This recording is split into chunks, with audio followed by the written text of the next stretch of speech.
저는 여러분들을 생각할 때마다 우리 교회에 제가 여러분의 담임 목사이지만 그 전에 우리가 예수 그리스도 안에서 한 형제 자매로서 영 가족으로 늘 생각을 하고 있습니다.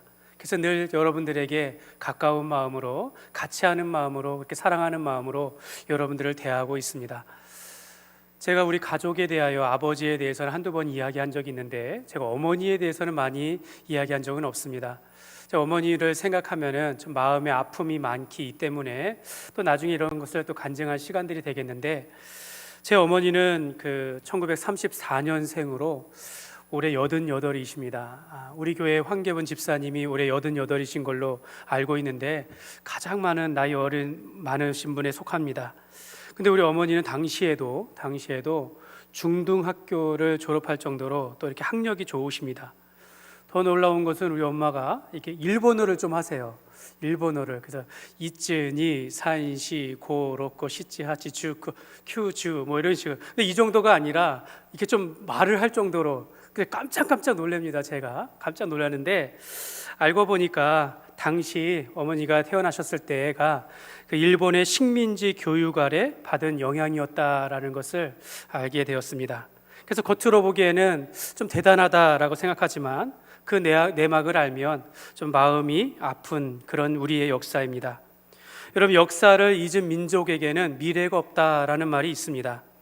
이것을 당시 우리나라 찾아보니까 우리나라 독립운동가 신채호 선생님께서 이런 말을 했다라고 하는데, 또 찾아보면 영국에서 윈스턴 처칠에 의해서 이 말을 하게 되었다, 고대였다 이렇게 이야기하는데요. 사실 우리가 우리 역사를 돌아보면서 어찌됐든 간에 우리 과거에 우리가 나라의 주인됨을, 주권을 잃어버리고 일본의 강점기 35년의 아픈 역사를 우리가 가지고 있습니다. 그래서 우리는 이 역사에 대한 나라 잃은 고통과 아픔은 우리가 잊지 말아야 한다라는 그런 생각을 하게 되어집니다. 그러면서도 이미 70년이 넘은 훌쩍 지난, 그래서 전쟁을 경험하지 않고 이 어려움을 겪지 않은 세대들은 사실은 또 이 느낌이 또 다르다라고 생각할 수 있겠습니다. 그래서 우리가 역사를 통해서 과거의 아픔과 그것에 대해서 우리가 알고 있겠지만, 그러나 또 우리가 70년이라는 시간이 지났기 때문에 역사의 발목에 잡혀가지고 미래로 나아가지 못한다라는 것도 참 잘못되었다라고 생각합니다. 그래서 우리가 이웃나라 국가로서 우리가 일본을 대할 때에는 우리가 역사에 대해서는 우리가 분명하게 말을 해야 하겠지만, 또 우리가 이웃나라로서 우리가 함께하는 그런 미래지향적인 관계가 되어야 되지 않나라는 생각을 하게 되어집니다. 제가 이 말씀을 드리는 이유는, 여러분, 우리가 예수님을 믿기 이전에 우리 인생의 과거에 대해서는 우리가 여러분 어떻게 바라보고 있습니까? 지금 우리는 하나님의 은혜로 예수님을 믿고 예수님을 아는 가운데 이렇게 한 자리에 모여 있지만, 여러분, 우리가 만약 우리가 과거라 한다 할 때 예수님을 믿기 이전의 역사, 예수님을 알지 못했다면 여러분 지금의 우리는 어땠을까요? 여러분, 우리가 이런 것을 우리가 한번 살펴보았으면 좋겠습니다. 사랑하는 여러분, 우리는 본래 허물과 죄로 죽을 수밖에 없는 존재였고 벌써 죽었어야 하는 그런 죄인이었습니다. 여러분, 왜 그렇습니까? 여러분, 우리가 인간의 죄의 기원을 알면 우리가 알게 된다라는 것입니다. 하나님께서 이 땅 가운데 세상을 6일 동안 창조하셨습니다. 세상에 있는 모든 만물을 다 창조하시고 마지막 때에 첫사람 아담과 하와를 우리가 우리의 형상대로, 우리의 모양대로 사람을 만들자 하시면서 아담과 하와를 창조하셨습니다. 그리고 이 두 사람을 향해서, 인류를 향해서 너희가 생육하고 번성하여 땅에 충만할 수 있는 그런 복을 받으면서 우리가 창조되었다라는 것입니다. 하나님은 이 첫사람을 위해서 에덴 동산을 지으시고 너희가 이 모든 것을 내 것으로 하되 딱 하나 하지 말라고 하는 하나를 지으셨는데, 동상 중앙에 있는 선악을 알게 하는 나무의 열매는 먹지 말라, 먹으면 반드시 정녕 죽으리라 라고 말씀하셨습니다. 여러분, 이것은 하나님께서 그 백성과 맺은 최초의 언약입니다. 하지 말라고 하는, 그래서 이 언약을 통해서 하나님과 백성과의 관계가 맺어지는 것이고 하나님께서는 우리와 함께 하신다라는 그 표를 보여주신 것입니다. 그러나 이 첫사람은 바로 하나님께서 먹지 말라라고 한 그 열매를 먹음으로 인해서 수치와 부끄러움을 느끼게 되어지고 죄를 짓게 되어짐으로 죄인이 되었습니다. 이 죄로 인하여 모든 사람은 죽게 되었고 영원한 심판에 이를 수밖에 없다 라고 해서 우리는 이 태어날 때부터 죄를 가지고 태어나게 되어진 것입니다.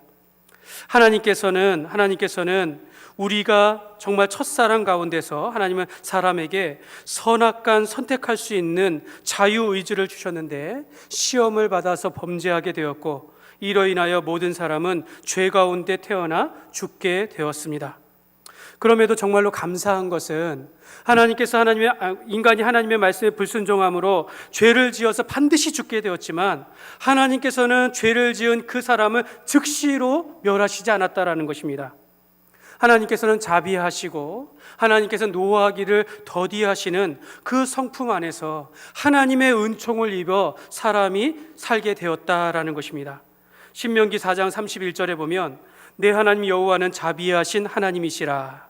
그가 너를 버리지 아니하시며 너를 멸하지 아니하시며 내 조상들에게 맹세하신 언약을 잊지 아니하시리라. 하나님의 자비하신 그 성품으로 인하여 우리가 심판을 받지 않게 되었다라고 말하고 있습니다. 하나님은 죄인 되었던 우리를 사랑하셔서 독생자 예수님을 이 땅 가운데 보내주셨고 예수님께서는 죽을 수밖에 없는 나 같은 죄인을 대신하여 십자가에 못 박혀 달려 돌아가셨습니다. 우리 죄를 위해서 하나님이 죄인 된 우리를 사랑하신 것은 바로 하나님께서 우리를 불쌍히 여겨주시고 참아주시는 그 하나님의 자비하심 때문입니다.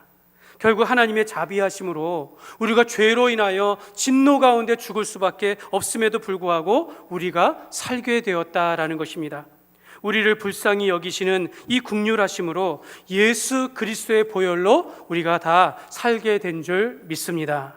그래서 자비란 하나님과 원수되었고 죄인 되었던 사람을 불쌍히 여기시고 사랑하며 베푸시는 그 은혜, 그것이 바로 자비가 되는 것입니다. 여러분, 자비를 헬라어로 크레스토테스라고 합니다. 크레스토테스라는 것은 성경에서 인자함, 자비, 긍휼 다 혼용해서 사용하고 있습니다. 로마서 2장 4절에 보면 홍대가 하나님의 인자하심이 할 때 이 인자하심이 크레스토테스입니다. 인자하심, 자비하심이 너희를 인도하여 회개하게 하심을 알지 못하며 그의 인자하심과 용납하심과 같이 길이 참으심이 풍성함을 멸시하느냐. 하나님께서 인자하심으로, 하나님께서 자비하심으로 우리가 살게 되었다라는 겁니다. 우리가 회개하여 주 앞에 나오게 되었다라고 그렇게 말씀하고 있는 것입니다. 그래서 이 자비하심이 영어 성경에는 kindness, 친절함으로 번역되고 있어요. 또 gentleness, 부드러움으로 번역하고 있습니다. 결국 하나님의 자비하심이 오늘 우리에게 친절한 것과 부드러운 마음을 갖는 것을 자비하다라고 그렇게 표현하고 있는 것입니다. 그래서 이 헬라어로 이 자비를 크레스토테스라고 하는데 그 그리스도를 크리스토테스라고 합니다. 발음이 비슷해요. 그래서 초대교회 때에는 이 예수 그리스도에 대한 이미지가 예수님은 부드러우시고 친절하시고 자비로우신 분으로 인식하고 있다라는 것입니다.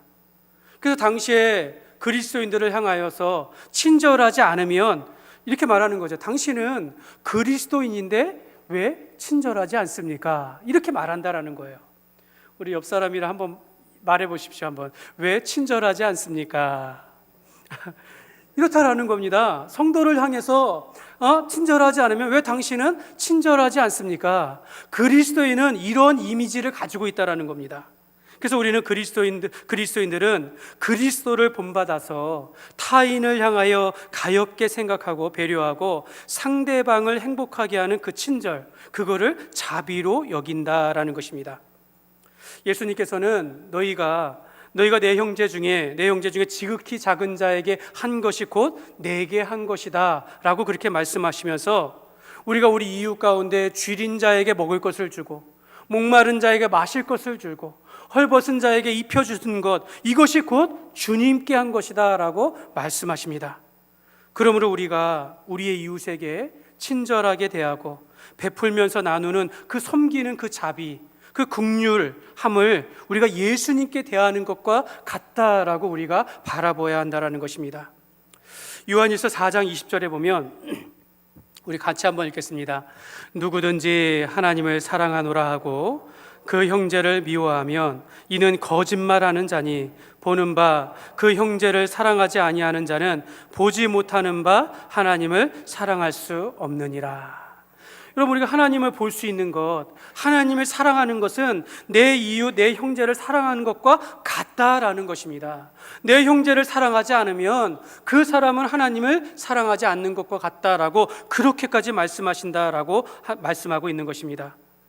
여러분, 성경은 하나님께서 자비하셔서 우리를 사랑하신 것 같이 하나님을 사랑하는 것이 곧 내 형제 중에 지극히 작은 자에게 행하는 것과 같은 것이고 내 형제를 사랑하는 것이 곧 하나님을 사랑하는 것이다 라고 말씀하고 있습니다. 그래서 오늘 본문의 말씀 누가복음 6장 36절입니다. 우리 같이 한번 읽겠습니다. 너희 아버지의 자비로우심 같이 너희도 자비로운 자가 되라. 예수님께서 제자들에게 자비로운 사람이 되라라고 말씀하십니다. 여러분, 그러면 이걸 이렇게 번역할 수 있는 거예요. 너희 아버지의 친절하심과 같이 너희도 다른 사람에게 친절한 자가 되라 라고 그렇게 말씀하고 있는 것입니다.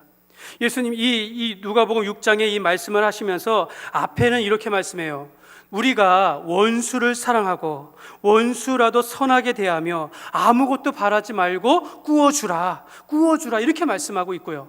그 말씀의 뒤에는 이렇게 말합니다. 너희가 서로를 향하여 비판하지 말고 정죄하지 말고 용서하라 주라 그리하면 너희에게 줄 것이니 곧 후히되어 누리고 흔들어 넘치도록 하여 너희에게 안겨주리라 하시면서 너희가 자비를 행함으로 그 행함으로 인하여 너희가 많은 것을 받게 될 것이다 라고 약속하고 있습니다. 여러분, 결국 자비를 베푸는 삶은 어떤 대가를 바라지 아니하면서 이웃을 사랑하고 돕는 행위이지만 그럼에도 불구하고 자비를 베품으로 더 많은 축복을 받는 것이 바로 자비의 능력이다라고 성경이 말씀하고 있는 것입니다. 그래서 요약해 보면 자비로운 성품이다라는 것은 우리가 죄인으로 인하여 죄로서 죽을 수밖에 없는 우리를 하나님께서 불쌍히 여겨주시고 또 긍휼히 여겨주시는 그 하나님의 자비하심 안에서 우리가 하나님의 사랑을 깨달아서 오늘 우리가 원수라도 불쌍히 여기며 도와주며 작은 자라도 우리가 무시하지 아니하고 줄인 자에게 먹을 것을 주면서 다른 사람의 행복을 위하여 친절을 베푸는 것을 자비다라고 할 수 있겠습니다. 자비의 정의가 너무 길죠. 그럼 여러분 오늘 제목을 기억하시기 바랍니다. 자비란 다른 사람을 먼저 생각하는 친절이다. 여러분, 이렇게 여러분이 기억하셨으면 좋겠습니다. 그러나 여러분 우리가 이렇게 말로는 우리가 자비하자, 자비에 대해서 그럴싸하게 말할 수 있어도 여러분 우리가 자비롭지 못하다라는 것입니다. 여러분, 사람이 참으로 자기중심적이에요. 사람이 이기적이라는 데 있어서 모든 사람이 다 동의합니다. 그래서 우리가 하나님의 자비하심과 같이 너희가 자비로운 자가 되라라고 하지만 이게 결코 쉽지 않다라는 것입니다. 여러분, 우리가 사람을 향하여 친절하고 다른 사람의 기쁨이 내 기쁨이 되는 것처럼 타인의 행복을 위해서 그렇게 살아가야 하지만 여러분, 우리가 어떻습니까? 섬김받고 싶어하고 자랑하고 싶어하고 내 것은 잃지 않으면서 더 많은 것을 갖고 싶어하는 것이 바로 우리의 그런 모습이다라는 것입니다. 여러분, 좀 더 과격하고 심하게 이야기한다면 여러분 우리가 너무나도 고집스럽고 완악하기 때문이다라는 것입니다. 그래서 자비는 여러분 성령의 열매입니다. 여러분, 자비라는 것이 내 힘으로 내 노력으로 이루어질 수 있다, 내가 마음 먹는다라고 해서 결코 될 수 있는 그런 성품이 아니다라는 것입니다. 여러분, 우리가 성령을 따라 행하고 성령의 인도하심 안에서 이것을 노력해야지 이것이 열매를 맺는 것이지, 여러분 자비다라는 것은 다른 사람에게 친절을 베푸는 것은 절대로 타고나는 것이 아닙니다. 어떤 사람은 당신은 참 선해요, 참 선하고 자비롭고 친절합니다. 결코 타고난 성품은 아니다라는 것입니다. 우리가 이 자비로움이라는 것은 성령 안에서 맺어가는 성품의 열매라는 것입니다. 여러분, 주님께서 기뻐하시는 내적 성품으로서 우리가 빚어가는 거예요. 빚어가는 것. 우리가 훈련해야 합니다. 우리가 영적인 습관으로 길들여지기까지 우리가 정말로 의도적으로 다른 사람에게 내가 좀 고집스럽고 내가 완악하고 그런 성품이 아니다 할지라도 내가 하나님의 말씀을 따라서 예수님께서 자비하심과 같이 내가 나 같은 죄인을 살리신 하나님의 자비로움으로 내가 구원을 받은 그 사랑 힘입어서 다른 사람에게 자비를 베푸는 것, 선을 행해야 한다라고 말씀하고 있는 것입니다. 그래서 여러분, 우리가 친절이다라는 것은요, 우리의 후천적인 노력에 의해서 만들어져 가는 것입니다. 여러분, 이것은 훈련되어야 한다라는 것입니다. 성경에 보면 이렇게 자비로운 참된 자비를 베푼 좋은 예가 하나 있는데 바로 다윗입니다. 다윗은 10대에 기름 부어 왕이 되리라 라고 하면서 이미 일찍부터 기름을 부음 받았습니다. 그런데 이 다윗이 점점 자라가는데 당대 왕이었던 사울 왕에게 미움을 받아가지고 정말로 죽임을 당하는 몇 번의 죽을 고비를 넘겼는지 모릅니다. 도망다니는 인생, 10수년이 넘게 그 왕으로부터 죽임을 당할까 도망다니는 그런 인생을 살았어요. 여러분, 이렇게 보면 다윗에게 있어서 사울은 원수와 같은 존재입니다. 그런데 여러분, 다윗이 왕위에 올랐을 때 사실은 제일 먼저 해야 할 것이 무엇입니까? 전 정권의 흔적을 없애는 것 아닙니까? 사울의 가문을 멸하는 것이다 라고 할 수 있겠습니다. 당대의 배경을 보면요, 당대의 왕이 되면 이전 왕의 혈통의 삼족을 멸하는 것이 통례였다라는 것입니다. 그러나 여러분, 다윗은 이 사울 왕가에 유일하게 살아남은 사울의 아들 요나단의 아들이었던 무비보셋을, 이 무비보셋이 전쟁에 참가했다가 다쳐가지고 다리를 절었어요. 근데 그를 선대하여 데려와서 그의 기업을 그대로 보존하게 되어지고 왕실에 거하여서 함께하였다라고 말합니다. 그래서 사무엘상 9장 3절에 보면 이렇게 말씀합니다. 왕이 이르되 사울의 집에 아직도 남은 사람이 없느냐? 내가 그 사람에게 하나님의 은총을 베풀고자 하노라. 다윗이 자기가 자비롭고 은혜로워서 은총을 베푸는 것이 아니라 내가 하나님의 은총을 베풀리라. 내가 하나님께서 원수라도 사랑하고 원수라도 선대하라는 그 하나님의 뜻에 받들어서 내가 그를 후대하리라 라고 하면서 은총을 베푼다 라고 말씀하는 것입니다. 성경에 또 자비로운 좋은 예가 바로 우리가 잘 아는 선한 사마리아인의 이야기입니다. 누가복음 10장에 보면 한 율법교사가 예수님을 찾아와 시험하면서 물었습니다. 선생님, 내가 무엇을 하여야 영생을 받으리까? 예수님이 그럼 율법교사니까요, 율법에는 무엇이라고 하더냐? 네, 내 마음을 다하고 목숨을 다하고 힘을 다하고 뜻을 다하여 주 너의 하나님을 사랑하고 또 내 이웃을 내 몸과 같이 사랑하라 하셨습니다. 내 대답이 옳도다 라고 하시면서 이 이야기를 해주시는 겁니다.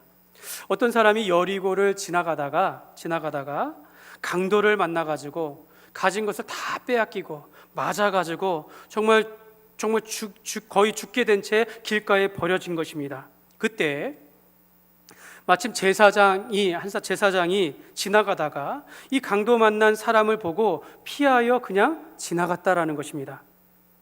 아마도 이 말을 들은 율법 교사는 마음에 좀 찔림이 있었을 것입니다. 마음이 불편했을 것입니다.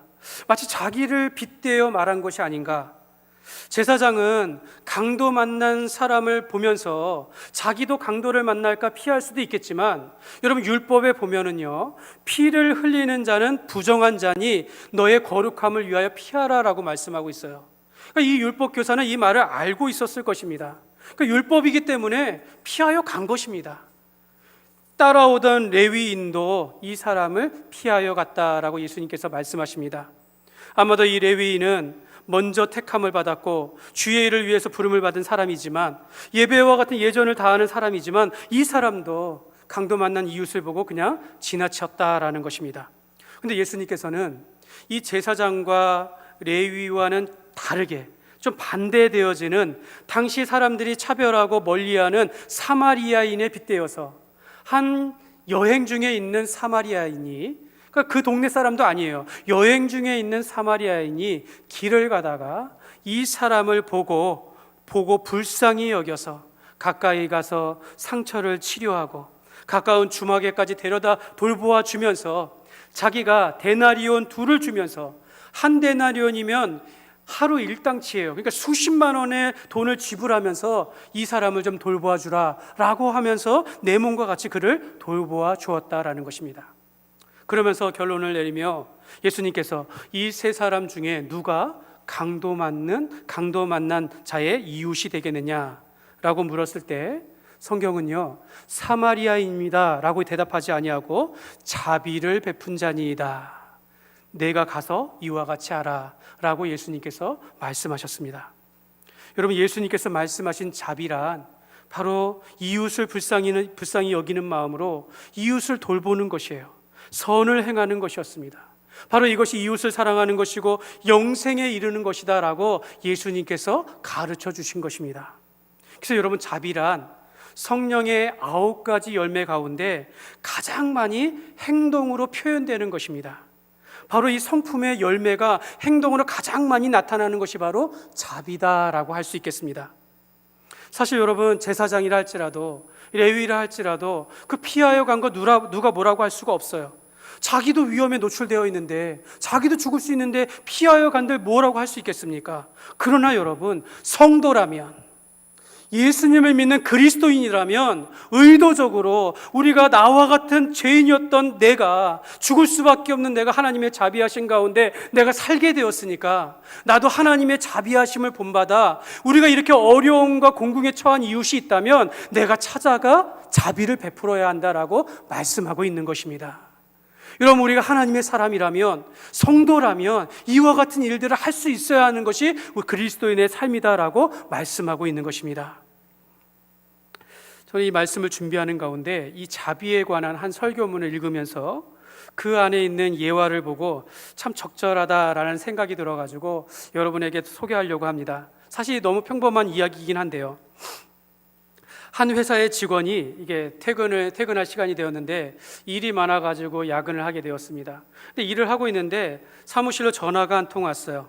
근데 받아보니까 잘못 걸려온 전화입니다. 그래서 전화를 잘못 거셨습니다, 편안한 밤 되시기 바랍니다 하면서 좀 이렇게 친절하게 대하면서 전화를 끊었다라고 합니다. 근데 좀 있다가 또 전화벨이 울린 겁니다. 그래서 전화를 받아보니까 아까 그 잘못 건 사람이 또 전화한 거예요. 그래서 네, 전화를 확인하시고 다시 전화하셨으면 좋겠습니다, 좋은 밤 되십시오 하면서 또 그렇게 이렇게 친절하게 대하면서 끊었다라고 합니다. 조금 있다가 또 전화벨이 울린 거예요. 이번에도 그러면서 말하기를 자꾸 목소리를 들으니까 반갑습니다 라고 하면서 저희 회사는 파이프를 생산하는 회사입니다. 혹시 파이프가 필요하시면 이 전화번호를 기억하셨다가 꼭 전화 주십시오, 좋은 밤 되세요 하면서 끊었다라고 합니다. 그런데 며칠 후에 이 회사에 상상할 수도 없을 만큼의 많은 양의 파이프를 주문하는 그런 전화 주문을 받았다라고 하는 것입니다. 그리고 그 주문한 사람이 말하기를 어느 친절한 직원을 통해서 당신 회사에서 판매하는 모든 상품에 대하여 내가 신뢰하는 마음이 들어가지고 내가 보지 않고도 내가 전화로 주문하게 되었습니다, 이렇게 말했다라고 하는 것입니다. 여러분, 우리가 잘못 걸려온 전화 한 통이라도 내가 친절하게 대할 수 있는 마음, 여러분, 이것이 친절 아닙니까? 이것이 자비다라는 것입니다. 이러한 자비의 열매는 더 아름다운 열매로 우리가 맺게 된다라는 것을 말하는 것입니다. 잠언 19장 17절에 보면 가난한 자를 불쌍히 여기는 것은 여호와께 구워드리는 것이니 그의 선행을 그에게 갚아주시리라. 저는 하나님께서 우리 교회를 불쌍히 여겨주시고 자비와 은혜를 베풀어 주셔서 만약 성장하고 부흥하게 되어지는 교회가 되게 하신다면 저는 우리 교회가 이러한 방법으로 성장하고 부흥하는 그런 교회가 되기를 기도합니다. 마치 그냥 로또 복권을 샀더니 긁었더니 갑자기 당첨될 것처럼 우리가 막 부흥하고, 저는 그런 교회가 되는 것을 원치 않습니다. 우리가 작은 일이라도 한 사람 한 사람이 충성하여 섬겼더니 하나님께서 착하고 충성된 종아 하면서 많은 것을 맡겨주시고, 친절히 대하고 주의 일을 잘 감당하였더니 하나님께서 그 가운데서 성장하게 하고 부흥하게 되어지는 그런 소문난 교회가 되기를 주님의 이름으로 축복합니다. 신명기 24장 21절에 보면요, 네가 네 포도원의 포도를 딴 후에 그 남은 것을 다 따지 말고 객과 고아와 과부를 위하여 남겨두라. 여러분, 객이다라는 것은 집이 없는 사람을 의미하는 것이고, 고아는 아버지가 없는 사람입니다. 과부는 남편이 없습니다. 어느 것 하나 의지할 데 없는 이웃을 향해서 우리가 친절히 대하라라는 것입니다. 남겨두고 그들을 위하여 베푸는 것, 이것이 우리의 자비요 긍휼인 것입니다. 우리가 이와 같은 삶을 통해서 우리 교회가 교회의 안팎으로 행복한 교회가 되어야 합니다. 안에서도 행복하고 밖에서도 칭찬 있는 교회가 이렇게 되어지면서 하나님께서 이렇게 선하고 착한 성도들을 통하여 하나님께서 성장하게 하시고 부흥하게 되어지는 그런 놀라운 교회, 여러분, 그런 교회가 되기를 우리가 기도해야 될 줄 믿습니다. 그러므로 우리가 그 자비의 성품으로 다른 사람을 먼저 생각하며 친절히 행하는 그리스도인의 참된 예배 속에서 우리가 원수라도 사랑하고 선대하면서 지극히 작은 자에게 친절하게 대하는 그런 주의 일에 충성하게 될 때 하나님께서 더 갚아주시고 더 은혜를 주시는 그런 복된 교회가 될 줄 믿습니다. 사랑하는 여러분, 성도의 삶의 목표는요, 무엇일까요? 여러분, 거룩함에 있습니다. 여러분, 이것을 영어로 하면 becoming like Jesus라고 합니다. 예수님처럼 되기, 하나님의 성품을 따라서 예수님을 닮아가는 삶이 되는 것이 바로 우리 삶의 목적이 되어야 합니다. 지난주 수요 예배 때 우리 기도하신 한 권사님이, 하나님, 우리 교회가 예수님의 인격과 사역을 닮아 자라가면서 예수님의 장성한 분량에 이르기를 원합니다. 저는 그 기도 소리를 들을 때 정말 우리 삶이 이렇게 되어야 한다라고 다시 한번 생각하게 되었어요. 여러분의 한 사람의 영적인 성숙함은 그가 상대방을 대하는 태도와 말에 달려 있는 것입니다. 우리가 이렇게 강팍한 세상 속에서 여러분, 그래도 우리가 예수 믿는 사람으로서, 우리가 그리스도인으로서 남을 배려해야 되지 않겠습니까? 우리가 교회 되니까 친절해야 되지 않겠습니까? 사랑하는 모습을 보여야 하는 것이 바로 우리가 교회가 되어야 되는 줄 믿습니다. 저는 내년도 목회를 위해서 벌써 기도하고 있는데요, 제가 우리 교회가 두 가지 캠페인을 해야겠다, 두 가지 운동을 해야겠다라는 마음 기도를 하고 있습니다. 하나는 예배 캠페인입니다. 예배 캠페인. 오늘도 그렇게 되었는데요, 여러분, 우리 교회 예배 성경책을 꼭 가지고 다니기. 요즘 너무 편하게 신앙생활을 하는데 성경책만은 꼭 가지고 다니기. 예배 10분 전에는 와서는 우리가 기도로 준비하기. 또 우리가 왔다면 다른 사람을 배려하여 앞자리부터 앉기. 그리고 예배 시간 전에 죄송합니다, 휴대폰이 꺼져 있는지 다시 확인하기. 이것을 우리가 꼭 해야겠다라는 마음을 들었어요. 그러면서 두 번째 해야 할 캠페인이 뭐냐면 친절 캠페인입니다. 친절 캠페인. 어느 곳에 가보니까 캐치프레이즈에 이런 말이 있습니다.